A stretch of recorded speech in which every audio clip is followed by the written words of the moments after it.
You'll often find yourself repeating some tasks in Resolve, like adding a vignette. So let's say I want to add a vignette here. I'm going to come, I'm going to, of course, add a new node first.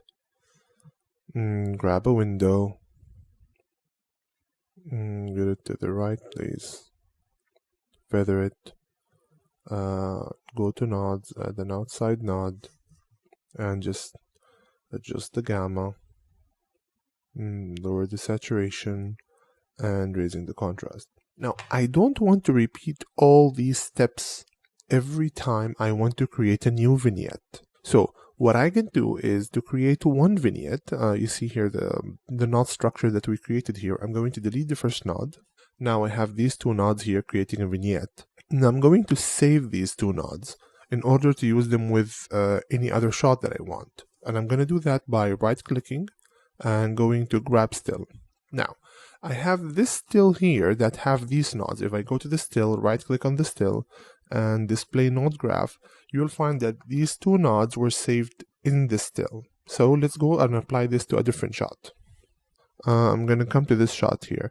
Now, let's say that I corrected this shot, like I just added some saturation, I got the gamma up, I've done some things to this shot. Now, if I go to this still and I apply this still, okay, to this shot, what's going to happen is I'm going to come here and go to add correction.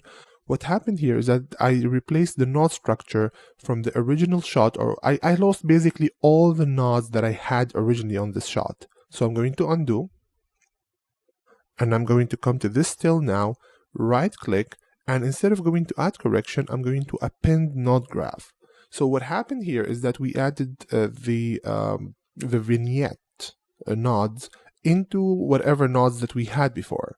So now these two nodes were appended to the original coloring that we had on this image. So we just added a vignette very fast.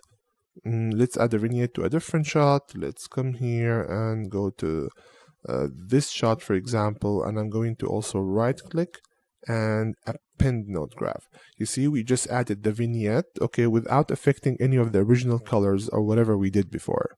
You can do that to virtually any repetitive repetitive node structure that you need to keep on adding to different shots in your image.